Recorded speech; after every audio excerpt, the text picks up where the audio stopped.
Sa isang maliit na baryo na napapaligiran ng luntiang kagubatan, may nakatirang batang nagngangalang Lira.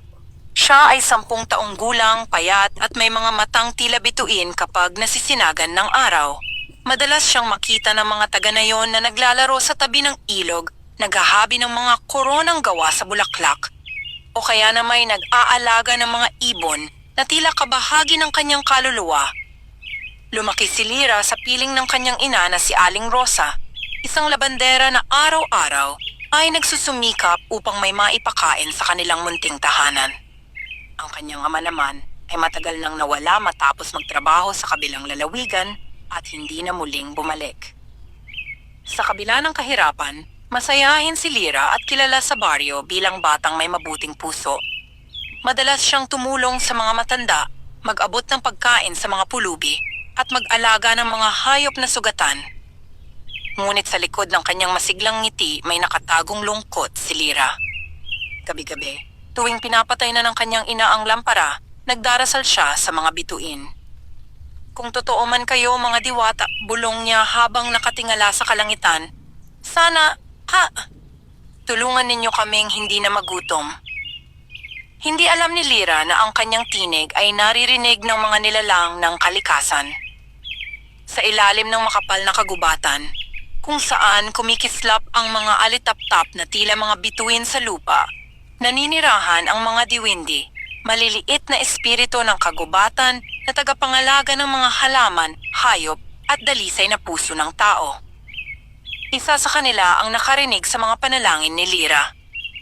Siya ay si Diwinding Amihan, isang diwindi na kilala sa kabaitan at kapangyarihang magdala ng hangin at liwanag. Kay tagal ko nang hindi nakaririnig ng ganitong busilak na panalangin. Wika ni Amihan habang nakasilip mula sa ilalim ng isang talahib, ang batang ito ay kakaiba. Hindi para sa sarili ang kanyang hiling, kundi para sa kanyang ina.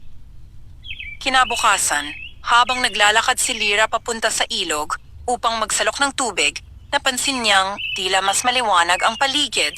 Ang mga ibon ay umaawit ng sabay-sabay at ang mga bulaklak ay tila sumasayaw sa hangin. Sa kanyang pagyuko upang sumalok ng tubig, may nakita siyang kakaibang liwanag sa ilalim ng ilog. Isang maliit na butil ng liwanag na parang kumikislap na ginto. Dahan-dahan niya itong kinuha at sa sandaling dumampi ito sa kanyang palad, naramdaman niya ang malamig ngunit mahinahong hangin na yumakap sa kanya. Lira! Napalingon siya. Wala naman siyang kasama, ngunit ang tinig ay tila nagmumula sa mismong hangin. Ako si Amihan, diwinding tagapangalaga ng kagubatang ito, sabi ng tinig. Narinig ko ang iyong panalangin. Namangha si Lira. Totoo ka? Diwindi ka nga ba? Gayon nga, sagot ni Amihan na unti-unting nagpakita sa anyong liwanag. Isang nilalang na kasing laki ng palad, may pakpak na gawa sa kumikislap na hamog. Bakit mo ako tinulungan? Tanong ni Lira. Dahil ang puso mo ay dalisay, tugon ng diwindi. Hindi mo hiniling ang kayamanan, kapangyarihan o kasikatan. Hiningi mo lamang na huwag nang magutom ang iyong ina. Sa mundo ng mga diwindi, ang ganitong kabutihan ay hindi dapat mapabayaan. Hindi makapaniwala si Lira sa kanyang naririnig. Pero, paano mo kami matutulungan? Ngumiti si Amihan. Bukas ng umaga bago lumabas ang araw, puntahan mo ang malaking punong balete sa gitna ng gubat. Doon may hihintayin kang tanda. Ngunit tandaan mo, anak, ang biyayang galing sa kalikasan ay para lamang sa kabutihan. Huwag mong hahayaang kainin ka ng kasakiman.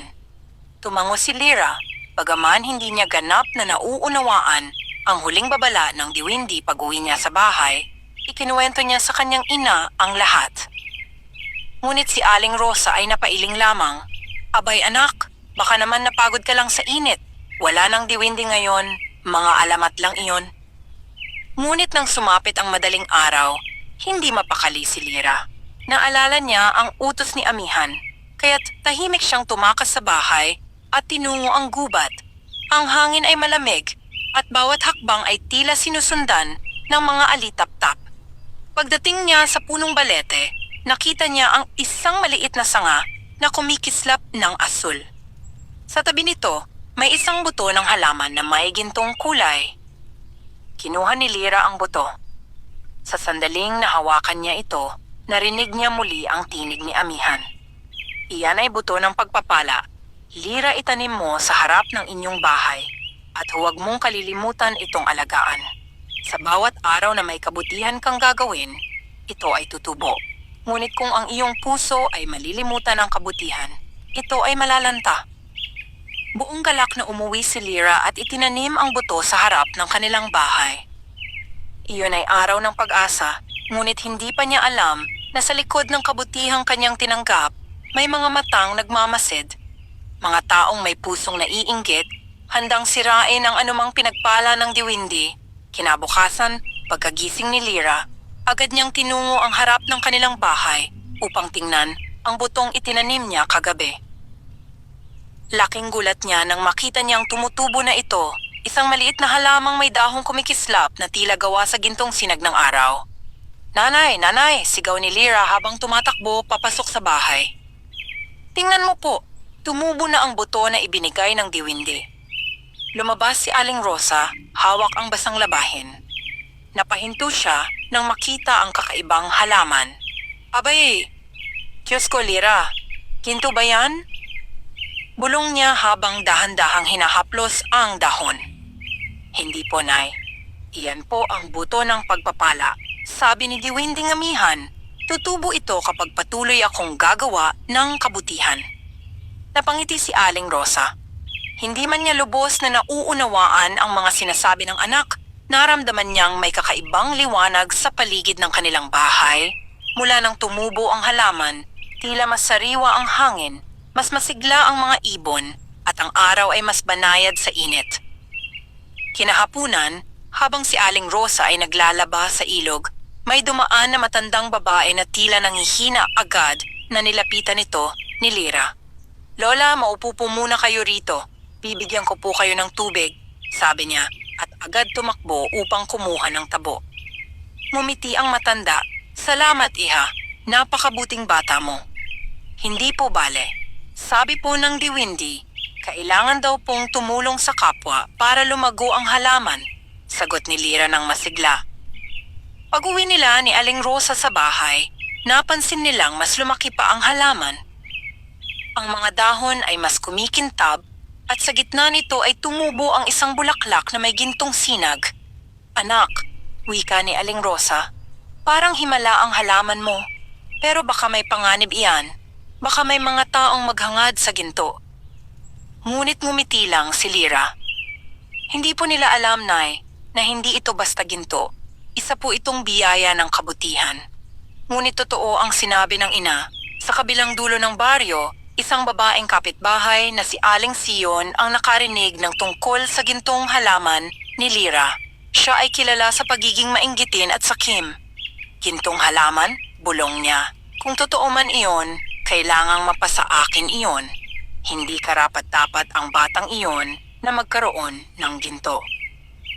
Kinagabihan, habang tulog ang mag-ina, tahimik na lumapit si Aling Sion sa bahay ni Lyra. May dala siyang maliit na pala at sako. "Pasensya ka na, bata," bulong niya. "Kukunin ko lang ang halaman mo. Mas magagamit ko ito."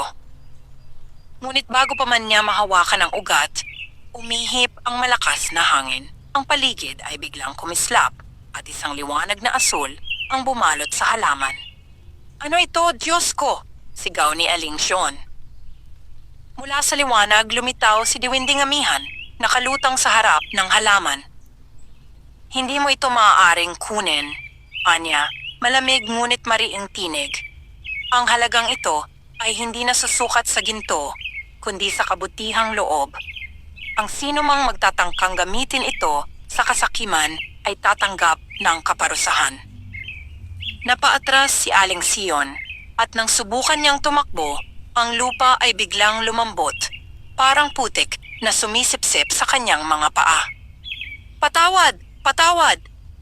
sigaw niya habang luhaang nakaluhod. Naglahong parang ulap si Amihan, ngunit ang hangin ay nagsalita. Sa bawat kasakiman may kabayaran, sa bawat kabutihan may biyaya. Kinabukasan, nagising si Lyra at nagulat nang makita si Aling Sion na nakaupo sa tapat ng kanilang bahay, umiiyak. Ina, bakit po si Aling Sion andito? Tanong niya. Hindi ko rin alam, anak, sagot ni Aling Rosa. Pero parang may nangyari sa kanya kagabi. Sabi niya raw, may diwinding nagpakita sa kanya. Lumapit si Lyra at marahang inabot ang kamay ng matanda. Lola Sion, huwag na po kayong umiyak. Kung gusto nyo, bibigyan ko po kayo ng bulaklak mula sa halaman ko. Pagkarinig nito, tila nagliwanag ang mukha ng matanda. Totoo ba yan, anak? Hindi mo ako kinagagalitan? Umiling si Lyra. Sabi po ng diwindi, dapat daw tayong magpatawad. At sa oras na iyon may nangyaring kakaiba. Ang halaman ay biglang naglabas ng maliit na sinag ng liwanag na parang umabot sa puso ni Lyra at ni Aling Sion. Ang paligid ay tila napuno ng katahimikan at kapayapaan. Sa kabila ng lahat, hindi alam ni Lyra na iyon ay unang pagsubok lamang. Ang tunay na pagpapala ng diwindi ay hindi pa dumarating at sa mga darating na araw, susubukin ang kanyang tapang, kabutihan at pananalig. Makalipas ang ilang araw, mula nang maganap ang hiwaga sa pagitan ni Lyra at ni Aling Sion, tila naging mas payapa ang kanilang baryo. Ang mga tao ay nagsimulang mapansin ang kakaibang pagbabago sa paligid. Mas sagana ang ani ng mga magsasaka, mas sariwa ang tubig sa ilog at tila mas magaan ang hangin tuwing umaga. Maraming naniniwala na ito ay dahil sa halaman ni Lyra, ang halamang ginto, gaya ng tawag nila rito. Ngunit hindi lahat ay masaya. Sa di kalayuang bayan, may isang mayamang Panginoong may lupa na nagngangalang Don Emilio. Narinig niya ang tungkol sa mahiwagang halaman na nagbibigay ng kasaganaan. Kung totoo nga iyan, sabi ni Don Emilio habang nakaupo sa kanyang malaking upuan, dapat ay nasa akin ang halaman na iyon. Sa akin nararapat mapunta ang biyaya, hindi sa isang maralitang bata. Kaya't ipinatawag niya ang kanyang mga tauhan. Hanapin niyo ang batang si Lyra at dalhin siya rito. Kung ayaw niyang ibigay ang halaman, gagamit tayo ng paraan. Isang hapon, habang si Lyra ay nagdidilig ng kanyang halaman, dumating ang 3 lalaki na nakasuot ng itim. Ikaw ba si Lyra? Tanong ng isa, malamig ang tinig. Opo, sagot ng bata. Bakit po? Sumama ka sa amin. Ipinapatawag ka ni Don Emilio mo ay mahalaga siyang pakay. Nag-aalangan si Lyra, pero hindi ko po kilala si Don Emilio. Lumabas si Aling Rosa, halatang nag-aalala, anak, huwag kang sasama. Hindi ko gusto ang itsura ng mga taong yan. Ngunit bago pa man sila makatanggi, mariing hinawakan ng isa ang braso ni Lyra. Wala kang magagawa, bata. Ipapaliwanag na lang ng Don sa inyo ang lahat. Nagpumiglas si Lyra, ngunit hindi niya kayang labanan ang 3 lalaki. Nanay! Sigaw niya habang hinihila palayo. Lyra! Iyak ni Aling Rosa habang humahabol, ngunit natumba siya sa lupa. Dinala si Lyra sa malayong dulo ng bayan, sa malaking mansyon ni Don Emilio sa loob, napakalawak ng bulwagan at puno ng gintong palamuti. Ah, ikaw pala si Lyra, sabi ni Don Emilio na nakangiti, ngunit malamig ang mga mata. Narinig kong may halaman kang pinapangalagaan, isang gintong halaman. Tumango si Lyra ngunit mahigpit ang hawak sa kanyang palda. Opo, pero hindi po ito basta halaman, ito po ay pagpapala ng diwindi, hindi po para sa kasakiman. Napangisi si Don Emilio. Diwindi, mga alamat lang iyon, bata. Ang totoo, ang halaman mong iyon ay kayamanan. At gusto ko iyon. Hindi ko po ibibigay. Mariing sagot ni Lyra. Bawal gamitin ang biyaya ng diwindi para sa kasamaan. Kung ganon, ngumiti ang Don, hindi mo na kailangang umuwi. Ikinulong si Lyra sa isang silid sa ilalim ng mansyon, malamig at madilim. Ngunit sa gitna ng dilim, nagdasal siya. Diwinding amihan, tulungan mo po ako, hindi ko po alam ang gagawin. At sa katahimikan, may marahang ihip ng hangin na dumampi sa kanyang pisngi. Lyra, bulong ng tinig ni amihan. Ang lakas ng loob ay hindi nasusukat sa tapang, kundi sa paninindigan sa kabutihan. Gamitin mo ang liwanag sa iyong puso. Sa kanyang mga kamay, biglang kumislap ang maliit na sinag ng asul na liwanag tanda ng basbas ng diwinde. Iyon ay nagsilbing ilaw sa dilim at sa tulong ng kakaibang hangin na dumampi sa kanyang paligid, bumukas ang kandado ng pinto. Tahimik na lumabas si Lyra, ngunit hindi niya alam na may mga matang nakamasid sa kanya. Samantala si Aling Rosa ay hindi tumigil sa paghahanap sa anak nilapitan niya, ang mga tao sa baryo.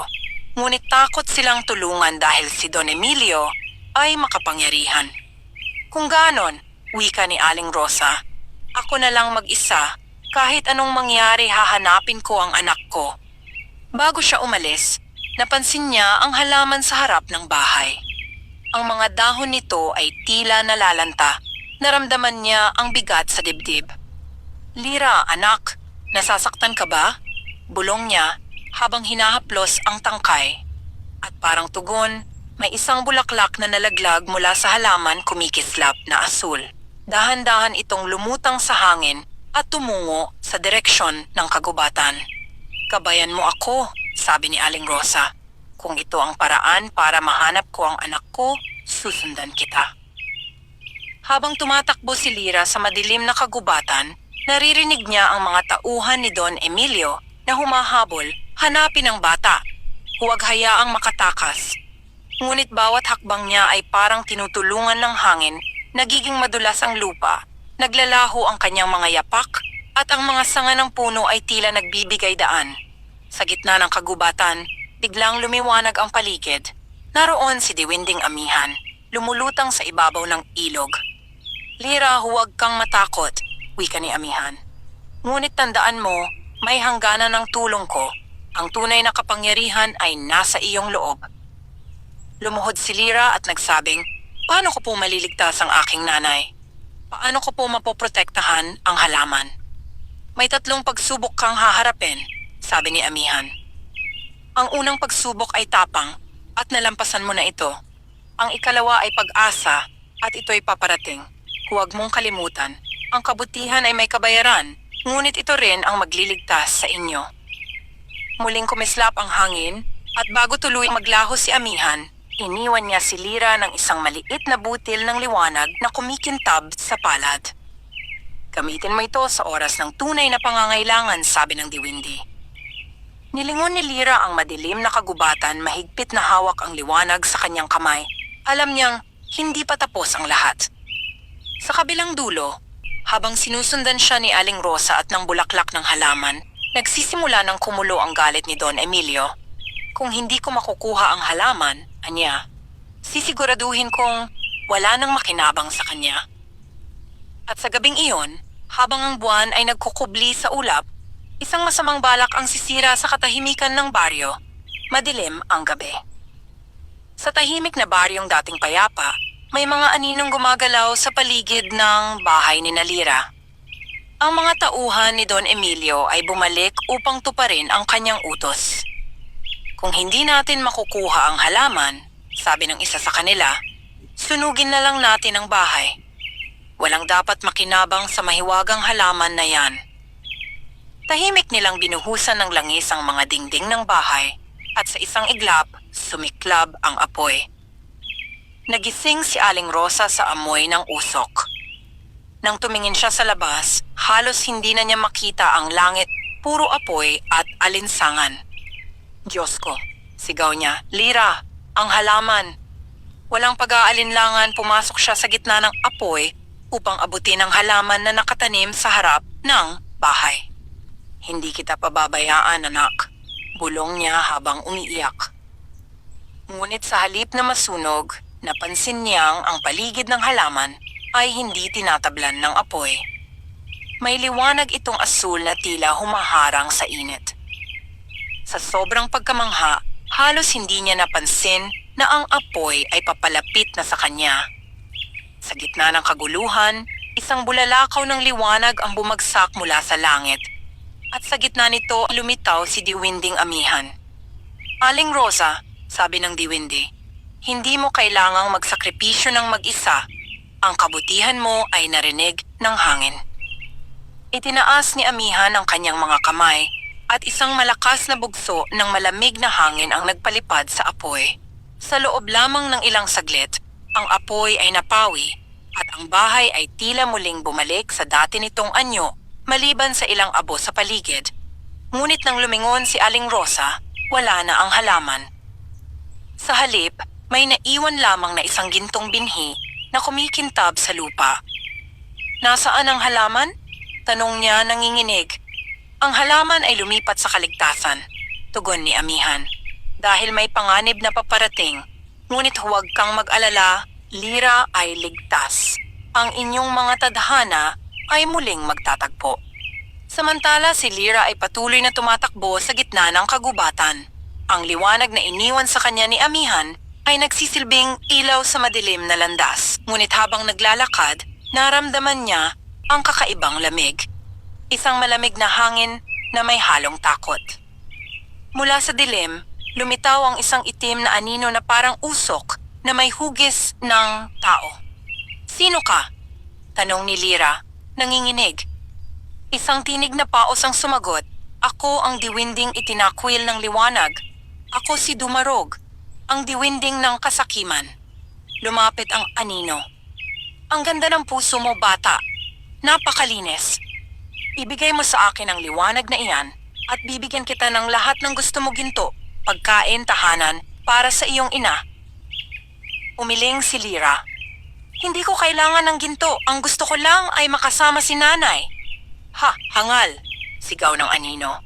Ang kabutihan ay magdudulot lamang ng sakit. Hindi ka maililigtas ng iyong kabaitan. Ngunit ako ang magbibigay sa iyo ng kapangyarihang hindi mo kailanman nagamit. Sa kanyang harapan, nagpakita si Dumarog ng mga imaheng nakatutok sa mansyon. Masasarap na pagkain at isang ina na masayang nakaupo sa gintong trono. Isang oo lang, Lira, at ibibigay ko ang lahat ng ito. Ngunit sa halip na matukso, ipinikit ni Lira ang mga mata at naalala ang sinabi ni Amihan. Ang kabutihan ay may kabayaran, ngunit ito rin ang magliligtas sa inyo. Ito ang sagot ko, sabi ni Lira. Hindi ko kailanman ipagpapalit ang kabutihan sa kasakiman. Isinara niya ang palad sa liwanag na ibinigay ni Amihan. At bigla itong sumabog ng matinding liwanag. Ang buong kagubatan ay nabalot ng liwanag at ang aninong si Dumarog ay sumigaw bago tuluyang naglaho sa hangin. Hindi pa ito tapos, bata. Sigaw nito habang unti-unting naglalaho. Babalik ako at kukunin ko ang lahat ng pinagpala. Sa parehong oras, naramdaman ni Aling Rosa ang pagliwanag ng gintong binhi na naiwan sa lupa. Mula rito ay lumitaw ang isang bulaklak na asul at sa gitna nito ay may liwanag ng mukha ni Lira. Nanay, bulong ni Lira sa liwanag. Ligtas po ako, huwag kayong matakot. Magkikita po tayo ulit. Nang marinig iyon, napaluha si Aling Rosa at niyakap ang bulaklak. Anak, hanggang kailan ko pa kailangang maghintay? At sa kalayuan, habang sumisikat ang unang sinag ng umaga, naramdaman ni Lira ang init ng araw at ang malamig na ihip ng hangin. Palatandaan na ang diwinding Amihan ay nasa tabi pa rin niya, ngunit ang katahimikan ay panandalian lamang sapagkat sa kabilang panig ng gubat, si Don Emilio ay nagtipon ng mas maraming tauhan. Kung hindi ko makukuha ang halaman, kukunin ko ang bata mismo at sa oras na iyon, anya, ako ang magiging pinakamakapangyarihang tao sa buong bayan. At sa gayong panibagong panganib, magsisimula ang ikalawang pagsubok ni Lira, ang pagsubok ng pag-asa. Sa unang sinag ng umaga, nagising si Lira sa malamig na hangin ng kagubatan. Pagod ang kanyang katawan, ngunit buo pa rin ang kanyang loob. Makikita ko rin si nanay. Bulong niya sa sarili habang mahigpit na hawak ang maliit na liwanag na iniwan ni diwinding Amihan. Ang paligid ay tila kakaiba ngayon tahimik, ngunit hindi nakakatakot. Ang mga ibon ay mahinahong umaawit at sa di kalayuan, naririnig niya ang agos ng tubig. Nagpasya siyang sundan ito. Pagdating niya sa ilog, nakita niya ang isang batang lalaki na halos kaedad niya, nakaupo ito sa batuhan, nanginginig sa lamig at may sugat sa tuhod. Hoy, ayos ka lang ba? Tanong ni Lyra habang lumalapit. Lumingon ang bata na gulat. Huwag ka sanang lalapit. Baka pati ikaw ay itakwil nila. Bakit naman? Tanong ni Lyra. Ako si Sago, anak ng isang mangangaso. Nahuli ng aking ama ang isang puting usa sa kagubatan. At simula noon, nagkasakit siya. Sabi ng matatanda, sumpa raw iyon ng mga diwindi. Simula noon, iniwasan ako ng lahat. Nalungkot si Lyra. Hindi lahat ng diwindi ay masama, baka nagalit lang sila dahil nasaktan ang usa. Napayo ko si Sago. Kung ganoon, paano ko sila mapapatawad? Paano ko maaalis ang sumpa sa ama ko? Ngumiti si Lyra. Tutulungan kita. Magkasamang naglakad sina Lyra at Sago papunta sa gitna ng kagubatan. Habang naglalakad, unti-unting nagliwanag ang paligid. Mga alitap-tap, mga bulaklak na tila kumikislap, at mga puno na tila kumakaway. Ang ganda rito, sabi ni Sago. Parang buhay na buhay ang kagubatan. Oo, sagot ni Lyra. Iyan ang kapangyarihan ng kabutihan. Kapag mabuti ang iyong layunin, tutulungan ka ng kalikasan. Ngunit sa gitna ng kanilang paglalakad, bigla silang nakarinig ng ungol ng hayop. Mula sa likod ng mga puno, lumabas ang isang malaking lobo na itim ang balahibo at pulang-pula ang mga mata. Tumakbo ka, Sago? Sigaw ni Lyra. Ngunit sa halip na tumakbo, hinawakan ni Sago ang kanyang sugatang paa at napahiyaw sa sakit. Walang pag-aalinlangan, tumayo si Lyra sa harapan niya. Hindi mo siya masasaktan, sigaw niya sa lobo. Nagliyab ang maliit na liwanag sa kanyang kamay, ang liwanag na ibinigay ni Amihan. Nang itaas niya ito, isang malambot na hangin ang bumalot sa paligid. Ang lobo ay biglang huminto at ang mga mata nito ay nagbago ng kulay mula pula naging asul. Salamat, sabi ng isang tinig. Nagulat si Lyra. Ang lobo ay nagsimulang magbagong anyo, naging isang diwinding hayop na may balahibong kasing puti ng niebe. Hindi ako kaaway. Isa akong tagapangalaga ng kagubatan. Sinubok ko lamang ang iyong puso. Lumuhod si Lyra. Kung ganon, pakitulungan po si Sago. Gusto lang naming mailigtas ang kanyang ama.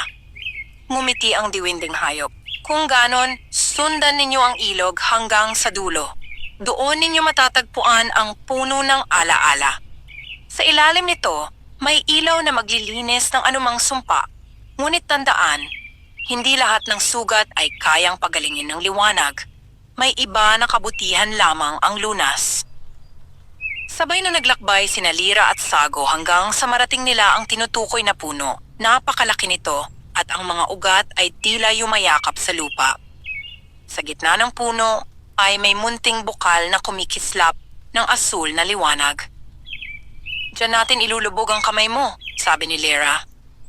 Ginawa nga ni Sago ang sinabi ng lumubog ang kanyang kamay sa tubig, kumalat ang liwanag sa paligid. Sa isang iglap, nakita nilang may imahe ng isang lalaki ama ni Sago na nakahiga sa kanilang bahay, unti-unting nagigising mula sa pagkakasakit. Gumaling siya. Bulong ni Sago habang lumuluha. Salamat, Lyra, ngumiti ang batang babae. Hindi ako ang nagpagaling. Ikaw mismo dahil naniwala ka na may pag-asa pa. Habang nag-uusap sila, may narinig silang bulong ng hangin. Lyra, tinig iyon ni Amihan. Natagpuan mo na ang liwanag ng pag-asa, ngunit ang huling pagsubok ay paparating na. Sa oras na iyon, kailangan mong piliin kung sino ang ililigtas, ang mahal mo sa buhay o ang buong baryo. Nagulat si Lyra. Paano po ako pipili? Parehong mahalaga ang lahat. Ang kabutihan, sagot ng tinig, ay madalas sinusubok sa gitna ng pagpili. Sa kabilang panig ng kagubatan, si Don Emilio ay hindi pa rin tumitigil. Sa tulong ng mga mangkukulam na inupahan niya, nalaman niya kung saan nagtatago si Lyra. Kung hindi ko siya makukuha ng maayos, sabi niya, gagamitin ko ang kadiliman. Itinaas niya ang kamay at sa tulong ng itim na usok, nabuhay muli ang diwinding Dumarog, ang aninong tinalo ni Lyra. Bata pa siya, sabi ni Dumarog. Ngunit malakas ang liwanag sa kanya. Kung gusto mong makuha iyon, kailangan mong sirain ang kanyang puso. Ngumisi si Don Emilio, gawin mo ang nararapat. At sa gabing iyon, habang natutulog si Lyra sa tabi ng puno ng alaala, isang malamig na hangin ang dumampi sa kanya. Ang lupa ay bahagyang gumalaw at mula sa dilim, may isang aninong dahan-dahang lumapit. Lyra, nangibabaw ang bulong. Handa ka na ba sa huling pagsubok mo? Tahimik ang kagubatan ng gabing iyon. Tanging huni ng mga kuliglig at lagaslas ng hangin sa mga dahon ang maririnig. Mahimbing na natutulog si Lyra sa paanan ng puno ng alaala, samantalang si Sago ay nagbabantay sa tabi. Hawak ang maliit na sanga na may liwanag na ibinigay sa kanila ni Amihan. Ngunit sa gitna ng katahimikan, unti-unting nagbago ang ihip ng hangin. Ang malamig na simoy ay naging mabigat, parang may nagmamasid. Mula sa anino ng mga puno, dahan-dahang sumulpot ang isang itim na usok na humuhugis tao. Ang mga mata nito ay nagliliyab sa pula at ang tinig ay malalim, parang halinghing ng mga multo. Lyra, nanginig ang boses ni Sago nang marinig iyon. Sino ka? Sigaw niya. Ngumisi ang anino. Hindi mo ako kilala, bata, ngunit siya, sabay turo kay Lyra. Matagal na kaming magkakilala. Nagising si Lyra, nagulat sa narinig. Tumarog. Naaalala mo pa pala ako, tugon ng anino. Ang batang pinagpala. Akala mo'y natalo mo ako noon, ngunit ang dilim ay hindi kailanman tuluyang namamatay. Tumayo si Lyra at itinapat ang kanyang kamay. Naglalabas ng liwanag mula sa kristal na iniwan ni Amihan. Hindi ka na muling makakasakit ng kahit sino, dumarog, sigaw niya. Ngunit ang halakhak ng anino ay umaling-aungaw sa buong kagubatan. Hindi mo ako mapipigilan, bata.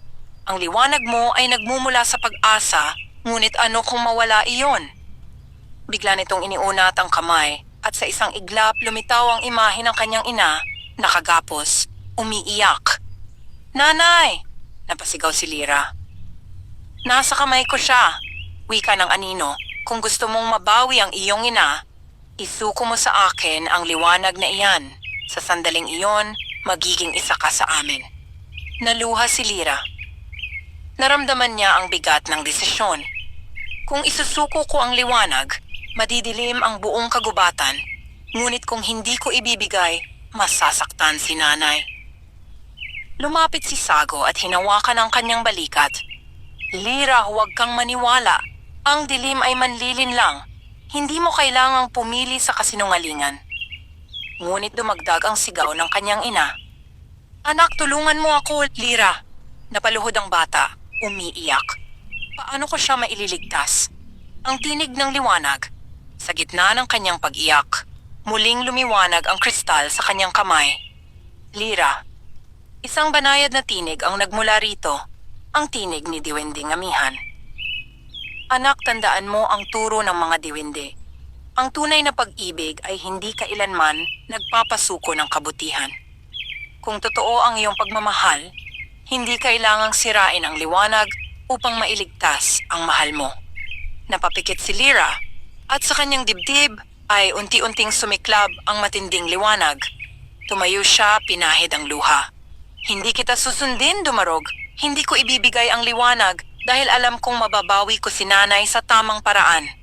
Itinaas niya ang kanyang mga kamay at sa isang iglap, lumabas mula sa lupa ang mga ugat ng puno ng alaala, yumakap sa katawan ng anino. Imposible, sigaw ni Dumarog. Hindi mo ako matatalo? Hindi ako nag-iisa, sagot ni Lyra. Ang kagubatan ay kakampi ko. Ang mga dahon ay nagningning, ang hangin ay umikot, at mula sa langit ay bumaba ang liwanag na parang ulan. Ng mga bituin, tinabunan nito ang anino hanggang sa tuluyang maglaho. Ang pagbabalik ng kapayapaan. Nang mawala ang dilim, muling naging payapa ang paligid. Ang mga hayop ng kagubatan ay lumabas mula sa kanilang taguan, mga kuneho, ibon, at mga diwinding alitaptap na lumilipad sa paligid ni Lyra. Lyra, nagawa mo, sabi ni Sago tuwang-tuwa. Ngumiti siya ngunit napatingin sa kristal. Bahagyang pumutok ang gilid nito. May kapalit pa rin, sabi niya. Bawat paggamit ng liwanag ay may halaga. Sa kalayuan, may nakita siyang ilaw na pamilyar. Ang imahe ng kanyang ina nakangiti at malaya sa pagkagapos. Anak, ang kabutihan mo ang nagligtas sa akin. Wika nito bago maglaho. Lumuhod si Lyra sa lupa. Salamat po, amihan. Salamat sa lahat. Ngunit bago pa siya makapahinga, narinig niya muli ang tinig ng diwindi. Lyra, tapos na ang unang bahagi ng iyong misyon. Ngunit tandaan, ang liwanag ng diwindi ay hindi lamang para sa kagubatan. Malaki ang iyong papel sa mundo ng mga tao, may panganib na paparating sa iyong baryo. Nagulat siya. Anong ibig mong sabihin? May darating na dilim na hindi mo pa nakikita at tanging ikaw lamang ang makakapigil dito. Ang panibagong paglalakbay, kinabukasan, nagpasya si Lyra at Sago na bumalik sa baryo. Ngunit hindi na sila mga batang takot sa mundo. Dala nila ngayon ang lakas ng karanasan at ang liwanag ng diwindi. Habang naglalakad sila sa landas, sinabi ni Sago, "Kapag nakabalik tayo, gusto kong tulungan kang hanapin ang iyong nanay." Ngumiti si Lyra. "At ako naman, tutulungan kitang protektahan ang iyong ama. Wala nang dapat matakot sa dilim." Ngunit sa di kalayuan, isang makapal na ulap ang unti-unting bumabalot sa langit ng kanilang baryo. Itim, mabigat at tila buhay. Mula rito maririnig ang tinig ni Don Emilio, malamig at puno ng galit. "Hindi pa tapos ang lahat, bata." At ang hangin ay tila bumigat muli. Pagkatapos ng mahaba at mapanganib na paglalakbay, sa wakas ay natanaw na nina Lyra at Sago ang kanilang baryo. Ngunit hindi ito ang masiglang lugar na kanilang naaalala. Ang mga bahay ay tila nagdidilim at ang mga puno sa paligid ay tuyot. Wala ring mga taong naglalakad sa kalsada. "Parang pinanawan ng buhay ang baryo," bulong ni Sago. "Hindi ito dati ganito," sagot ni Lyra habang dahan-dahang lumalapit. Habang papasok sila sa gitna ng nayon, nakasalubong nila si Tandang Helo, ang pinakamatandang residente. "Lyra, ikaw ba yan?" tanong ng matanda. Halos hindi makapaniwala, akala naming di ka na babalik. "Bakit po ganito ang baryo?" tanong ng bata. Huminga ng malalim ang matanda. "Simula nang umalis ka, may dumating na kakaibang bagyo. Ang hangin ay may dalang usok at ang mga hayop ay biglang nagkasakit. Ang mga tao'y natatakot lumabas. May nagsasabing ito raw ay gawa ng isang mangkukulam na umuukit ng mga anino sa hangin." Nagkatinginan sina Lyra at Sago. Pareho nilang alam kung sino iyon. "Si Don Emilio," bulong ni Lyra. "Siya ang dahilan ng lahat." Ang sumpa ng hangin. Habang naglalakad sila sa gitna ng baryo, napansin ni Lyra ang mga bata na may mga marka sa kanilang mga braso. Itim, parang usok na gumagalaw sa ilalim ng balat. "Nahawahan sila ng dilim," sabi ng matanda. "Kapag lumala ito, tuluyan silang mawawala sa sarili." Lumapit si Lyra sa isa sa mga batang umiiyak. "Huwag kang matakot," sabi niya. "Tutulungan kita." Hinawakan niya ang braso ng bata at tinawag ang liwanag mula sa kanyang palad. Ngunit sa halip na maghilom, parang tinulak pabalik ang liwanag. "Anong nangyayari?" gulat niyang tanong. "Liras," sabi ni Sago. "Baka masyado ng malakas ang sumpa." Ngunit bago pa siya makasagot, narinig nila ang tinig ng isang lalaki mula sa malayo. "Hindi mo na sila maililigtas, bata." Nilingon nila nakatayo sa gitna ng kalsada si Don Emilio. Nakaputing kasuotan ngunit may mga ugat ng dilim sa kanyang balat. Sa likod niya, nakatayo ang tatlong nilalang na parang mga multo, mga anino ng hangin. "Wala ka bang sawang makialam, Don Emilio?" sigaw ni Lyra.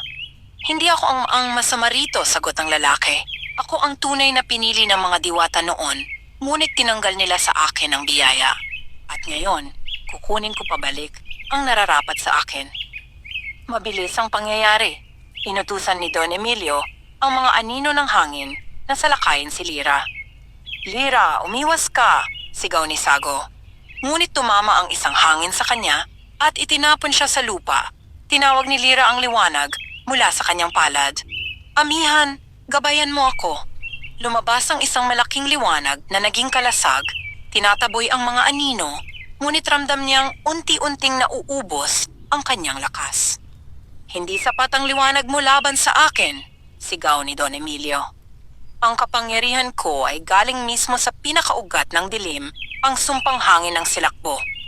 Pumulandit ang itim na hangin mula sa kanyang mga kamay, tinamaan ang paligid. Ang mga bahay ay gumuho at ang mga tao ay nagsisigawan. Ngunit sa gitna ng kaguluhan lumuhod si Lyra at ipinikit ang mga mata. Hindi ako natatakot, sabi niya sa sarili dahil hindi ako nag-iisa.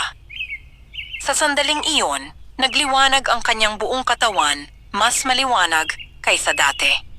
Sa ulap ng liwanag, narinig ang mga tinig ng mga diwindi.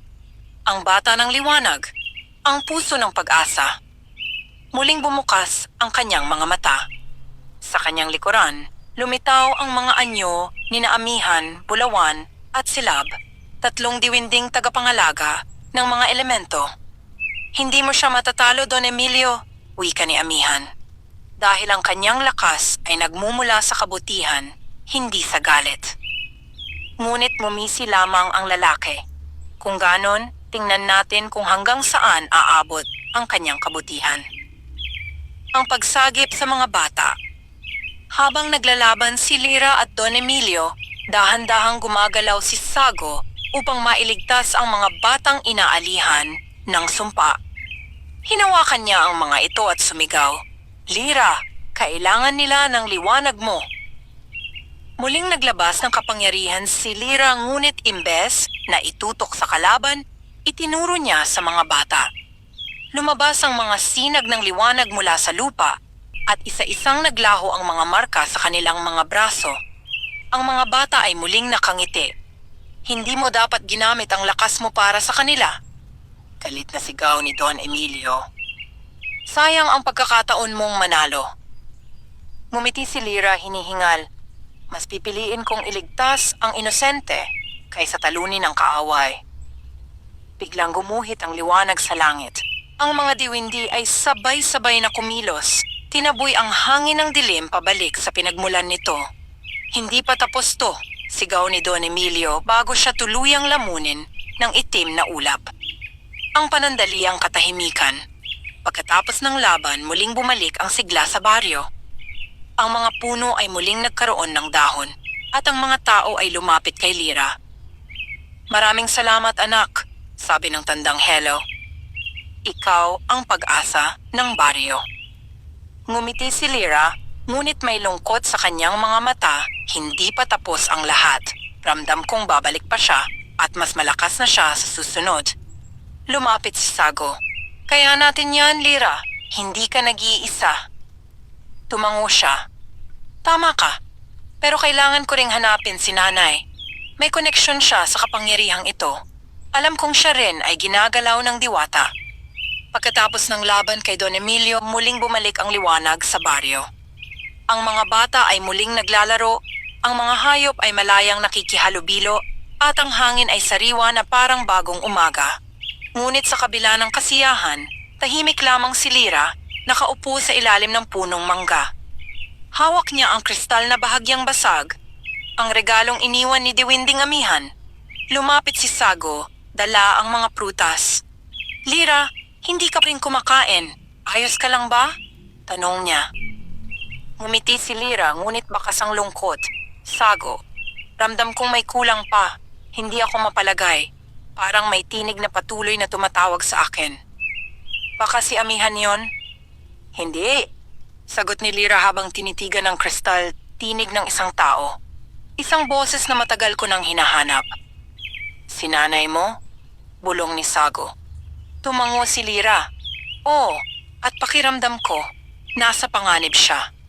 Ang huni sa gabi. Kinagabihan, habang natutulog ang mga tao sa baryo, nagising si Lyra dahil sa isang kakaibang huni ng hangin. "Lyra." Ang boses ay malambing, pamilyar, at puno ng pagod. "Nanay?" bulong niya habang tumingin sa paligid. Lumabas siya ng bahay at sinundan ang tunog.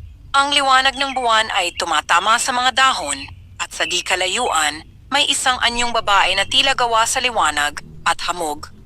Lira! Lumapit siya, nanginginig, Nanay Rosa! Ngunit nang halos abutin na niya ito, biglang humangin ng malakas at nawala ang imahe.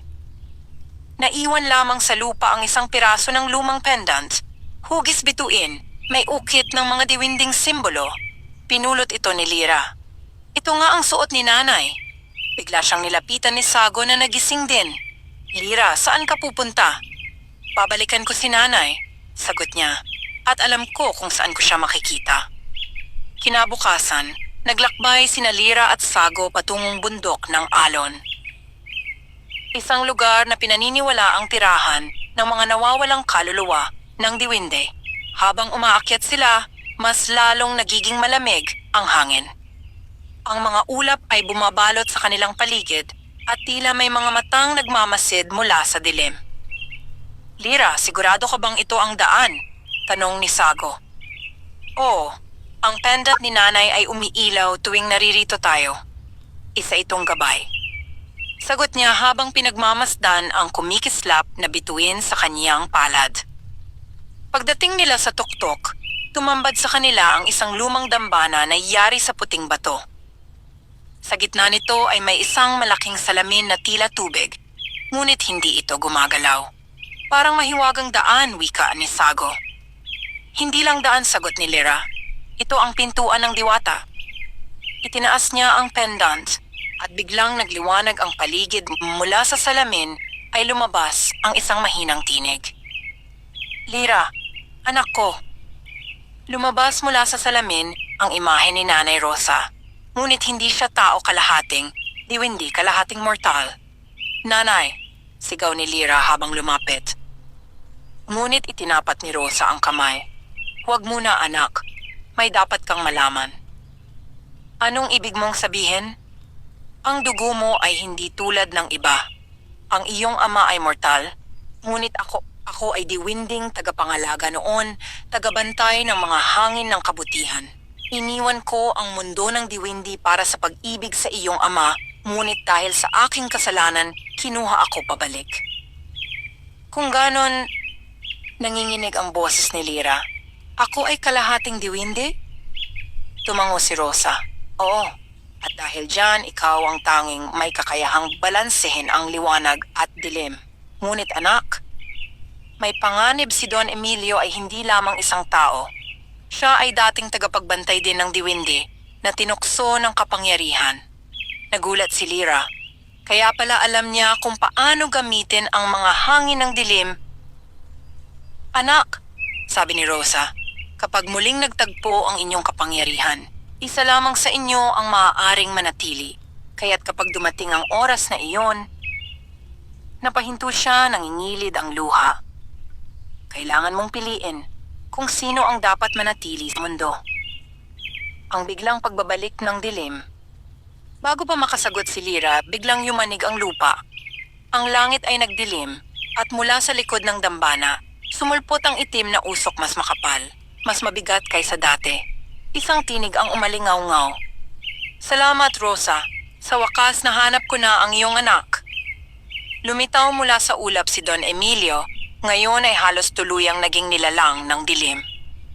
Ang kanyang mga mata ay purong itim at ang paligid ay nilamon ng ulap ng kadiliman. Hindi ka na makakatakas, bata. Lira, tumakbo ka. Sigaw ni Nanay Rosa.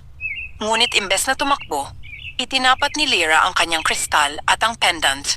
Nagdikit ang dalawang liwanag at sa isang iglap sumabog ang hangin na parang bagyo ng liwanag. Nagkaroon ng pagkakabingi sa paligid liwanag, laban sa dilim, anak laban sa anino. Ang huling pahayag ni Nanay, habang naglalaban sina Lira at Don Emilio, biglang sumigaw si Rosa. Anak, tandaan mo, ang tunay na lakas ng diwindi ay hindi nasa liwanag, kundi sa puso. Ngunit bago pa maipaliwanag ni Rosa ang lahat, tinamaan siya ng isang anino mula sa hangin ni Don Emilio. Nanay! Sigaw ni Lira habang hinahabol siya. Nakangiti si Rosa kahit nangihina. Anak, huwag kang matakot. Ang aking liwanag ay mananatili sa iyo. Sa sandaling iyon, lumipad ang kanyang pendant papunta sa dibdib ni Lyra at naglaho si Nanay Rosa sa sinag ng liwanag. Hindi! Sigaw ni Lyra habang yumuko sa lupa. Ngunit bago siya tuluyang bumigay, tumingala siya kay Don Emilio. Hindi mo ako matatalo, bulong niya, dahil hindi ko kailanman hahayaan na mamatay ang kabutihan ni Nanay. Ang hangin ay biglang sumigaw at sa kalangitan, nagsimulang umikot ang dalawang puwersa, ang liwanag ng diwindi at ang dilim ng silakbo. Ang huling labanan ay paparating na. Ang buong bundok ng alon ay yumanig.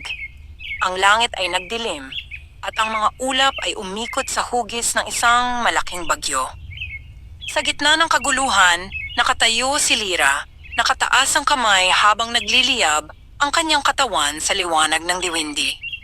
Sa harap niya si Don Emilio, balot ng itim na usok at may mga mata na kumikislap sa pulang apoy. Hindi mo ako mapipigilan, Lyra, sigaw ng lalaki.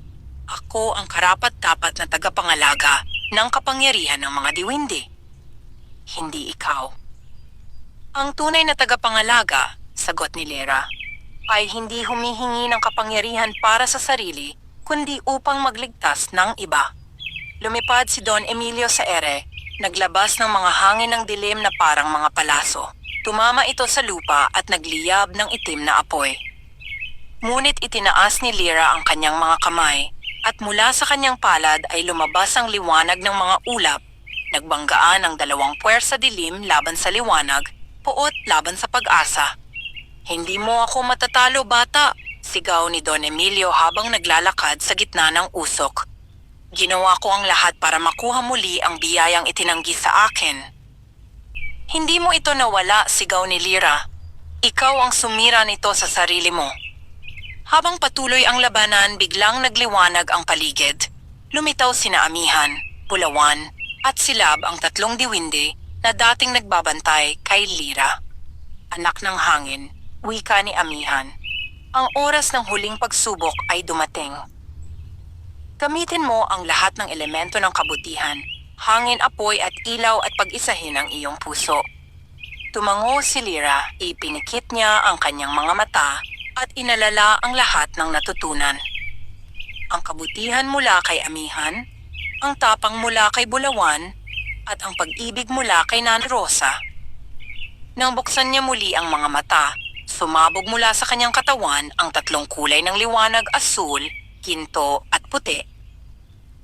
Sa kabilang dako, nagsimulang manginig si Don Emilio.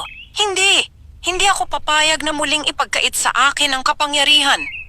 Itinaas niya ang kanyang mga kamay at tinawag ang silakbo ng anino, ang pinakamalakas na sumpa ng mga diwindi.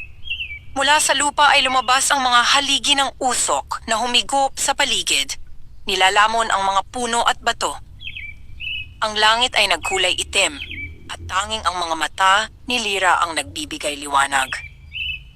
Lyra! Sigaw ni Sago mula sa ibaba. Kaya mo yan! Hindi ka nag-iisa! Ngumiti si Lyra. Oo, Sago. Dahil ang bawat taong naniniwala sa kabutihan ay liwanag din.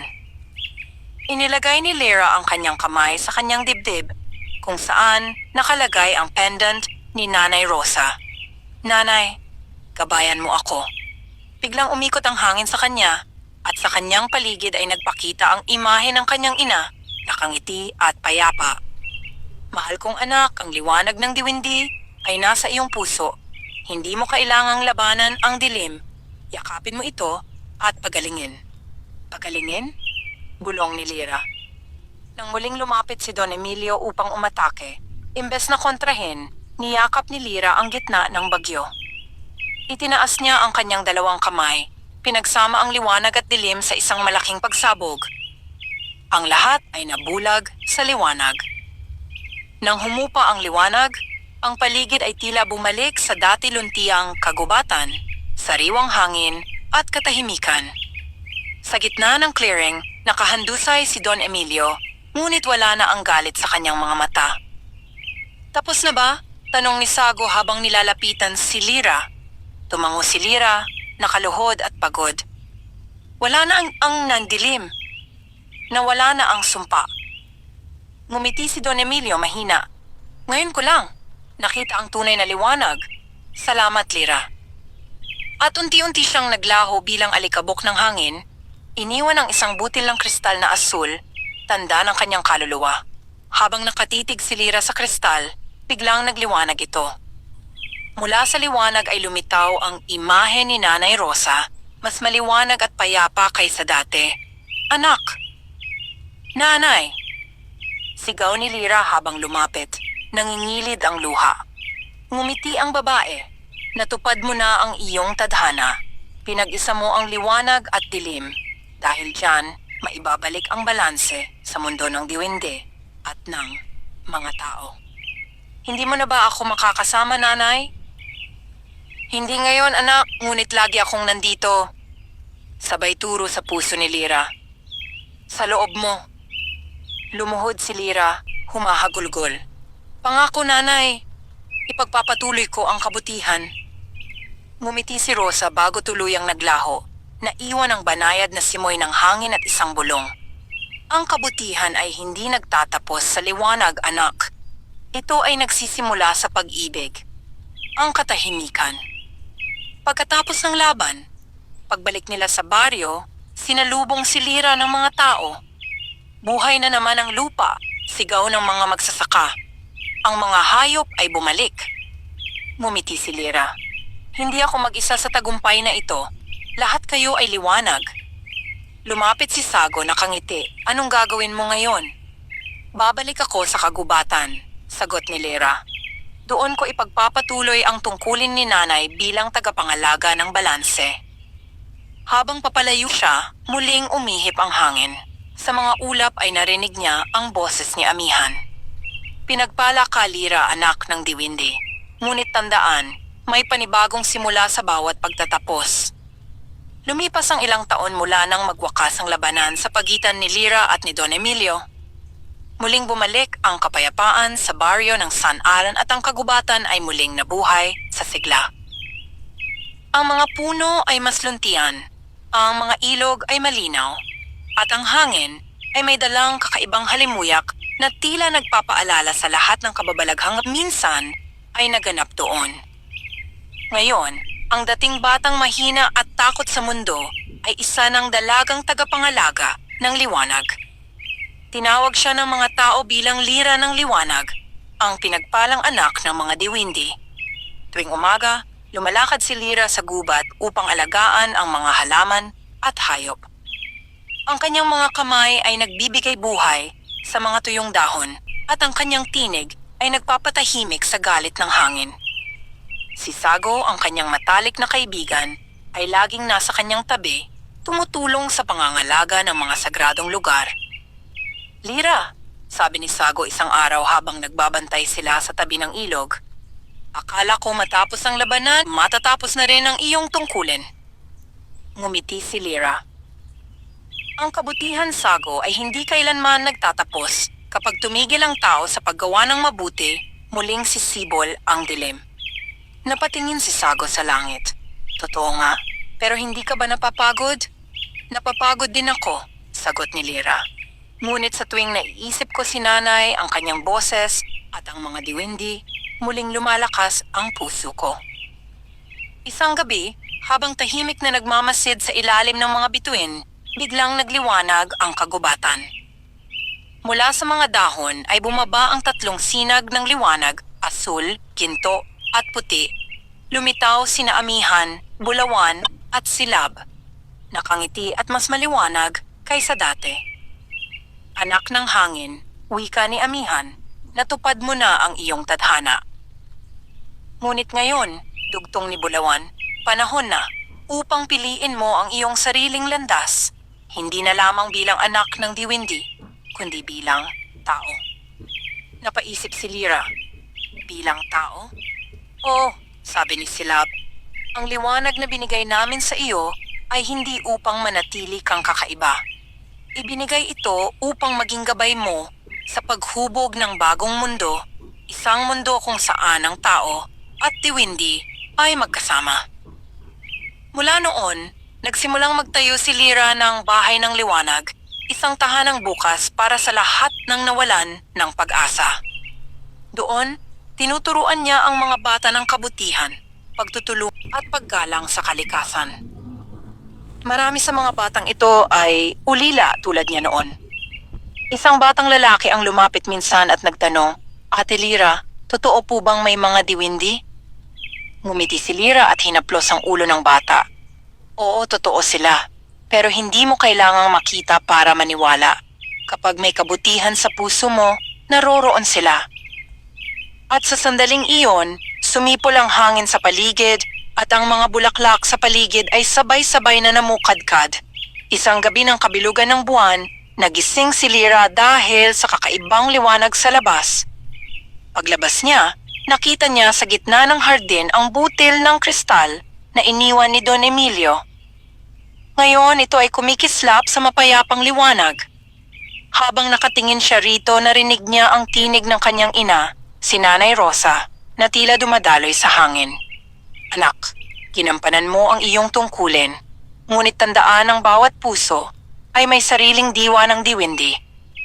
Ipagpatuloy mo ang paghasik ng kabutihan sapagkat ang liwanag mo ay magiging ilaw ng iba." Napaluha si Lira ngunit ngumiti siya. "Ipangangako ko, Nanay, hindi ko hahayaang mamatay ang liwanag." Kinabukasan, nagising ang buong baryo sa isang pambihirang tanawin. Sa tuktok ng bundok, isang bahagharing umiikot sa paligid ng araw, tila sumasayaw sa hangin. At sa gitna ng liwanag na iyon ay isang aninong kahawig ni Lira, nakataas ang kamay na tila nag-aalay ng pag-asa sa lahat. Lumapit ang mga bata, sabay sigaw, "Si Ate Lira! Siya ang tagapangalaga ng liwanag!" Ngumiti si Lira, "Hindi ako ang liwanag, tayo ang liwanag." At habang sumisikat ang araw, naramdaman ng lahat ang init ng bagong pag-asa. Isang paalala na sa bawat puso ng bata, may diwang kayang magpabago ng mundo. Lumipas ang maraming taon, ngunit hindi nawala sa mga alamat ng baryo ang pangalan ni Lira, ang batang pinagpala ng diwindi. Sinasabing tuwing may bagyong dumarating, lumilitaw sa langit ang isang liwanag na tila nagbabantay sa mga tao.